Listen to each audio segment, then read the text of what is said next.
For everyone who's been asking me for a baked falafel recipe, today is your day. I'm gonna show you the internet's top falafel recipe, this time in the oven. Come with me. So the most important thing when you are making falafel is to use dry chickpea and that you soak them overnight. So I've been soaking mine overnight and I'm gonna go grab them from the fridge and we'll talk about this some more. So these have been actually in my fridge about 18 hours. So you always wanna start the day before when you're planning to make homemade falafel. So let me just show you. These are the dry chickpeas. They're going to expand, like, look at how much they've expanded. And that's a sign that they're ready. Okay, so because you can't use them like this, they are too tough. They won't do anything for your falafel. So you soak them overnight with just a half a teaspoon of baking soda and tons of water. Once that's taken place, then you go ahead and drain and I'll show you how to make falafel.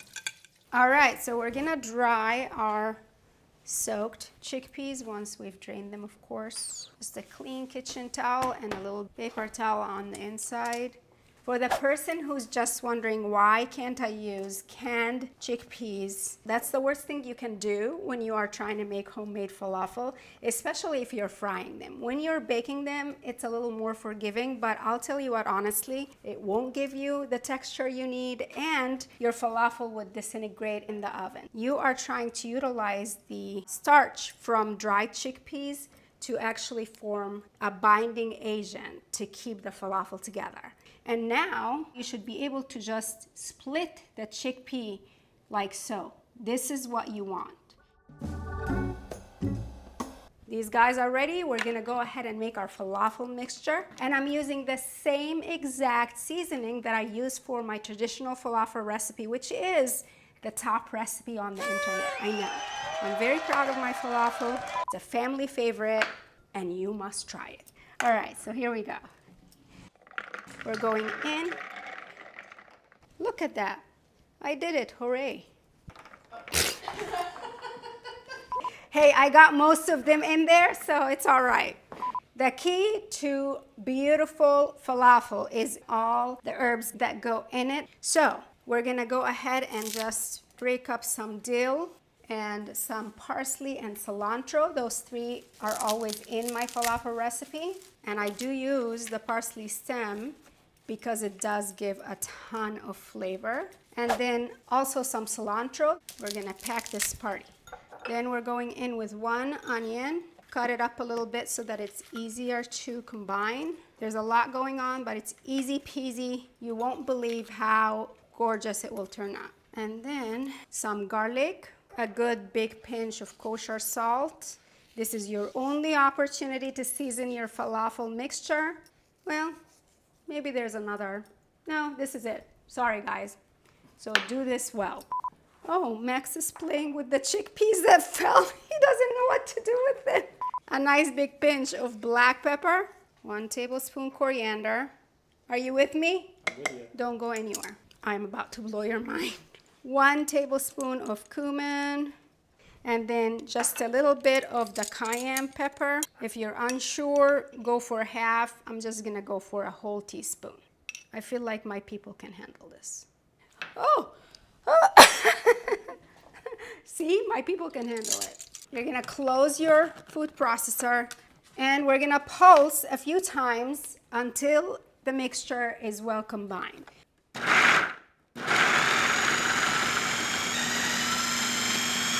So let me show you midway through what it looks like so you know what not to do. Okay, this is way too coarse. You will not get your falafel to form.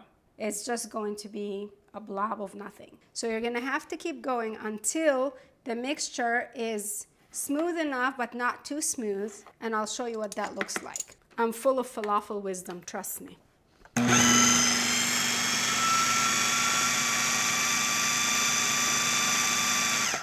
You want to do this in stages because you don't want to get to a point where the mixture is way too smooth.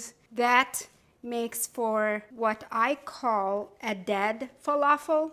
I know, nobody else says that. You want the mixture to be smooth enough, but not too smooth, so that you leave room for air so your falafel is not dead, especially if you're frying, but we're not frying today, so it's a little more forgiving in that way.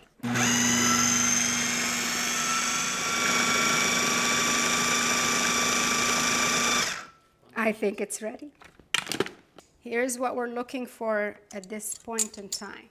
So we're going in with the mixture, and look how herby and green it is. You want everything to be super well incorporated, but you don't want dead falafel. You want to keep some texture, but if you haven't made falafel before and you want to make absolute certain that it will hold together, then add a tablespoon of chickpea flour.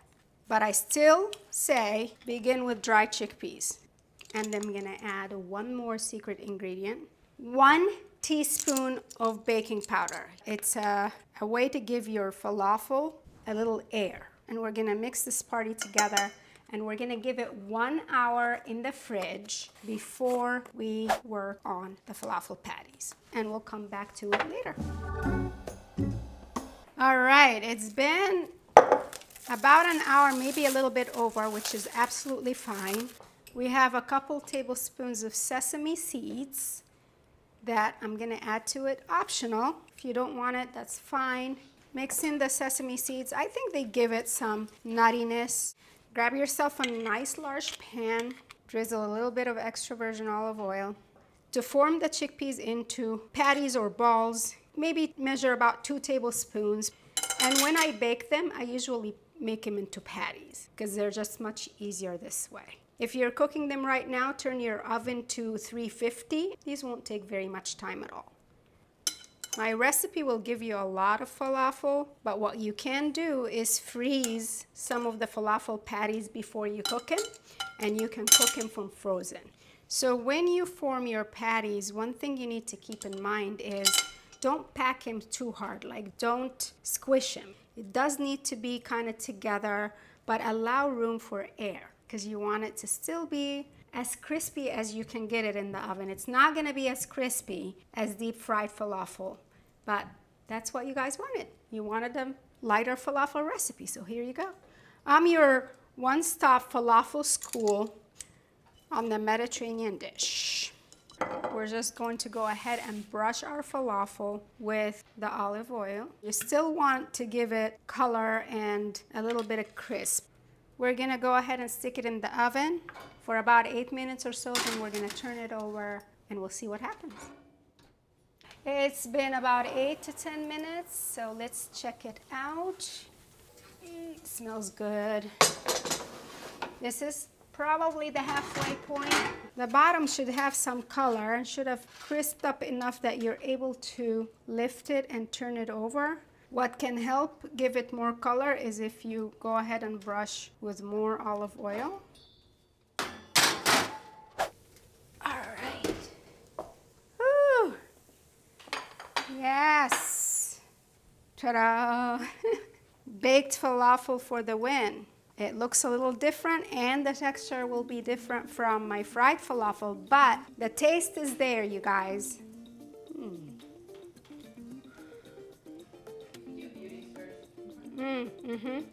I made this amazing bell pepper salad and I'm just gonna eat it with my falafel. This isn't the traditional way to serve it, but I just wanted to show you that there isn't one particular way to eat falafel. If you want to see the falafel in the pita, also check out my other falafel recipe here on the channel.